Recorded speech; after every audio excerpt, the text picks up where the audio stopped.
اس کے خون بہ رہا تھا، دانت ٹوٹے ہوئے تھے، بال نوچے ہوئے تھے، اور اس نے ایک سوال کیا تھا کہ کیا دنیا میں کوئی مسلمان باقی ہے؟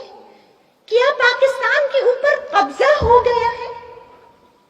یہ 10 سال کی قید تنہائی کے بعد اس کا سوال ہے، کیا پاکستان پر کسی کا قبضہ ہو گیا ہے کہ میں لہو لہان ہوں؟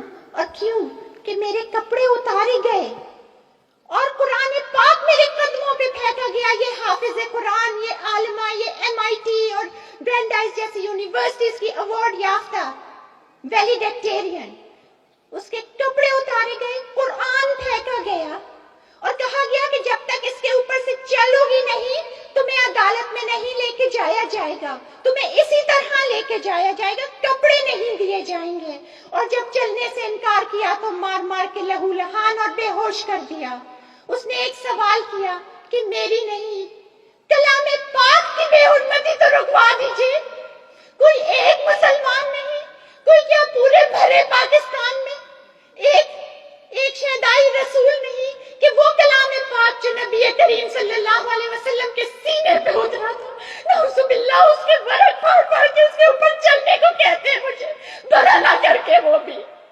کیا ہو گیا ہے میری قوم کو؟ کہاں ہے میرے نوجوان؟ کہاں ہے ابن قاسم کے شہدائی؟ کہاں ہے اقبال کے شعر پڑھنے والے؟ کہاں ہے یہ سب ثناخان تقدیس مشرق کہاں ہے؟ میں پوچھتی ہوں، یہی کہہ سکتی ہوں کہ عافیہ ہم سے گئی تو عافیت بھی چھن گئی. اب اللہ تعالیٰ سے عافیت اور امریکہ سے عافیت طلب کرنے کا وقت آ گیا ہے. آپ یوتھ اگر کھڑے ہوئے تو انشاءاللہ تعالیٰ یہ چیزیں اور یہ ظلم ختم ہوگا. بہت بہت شکریہ.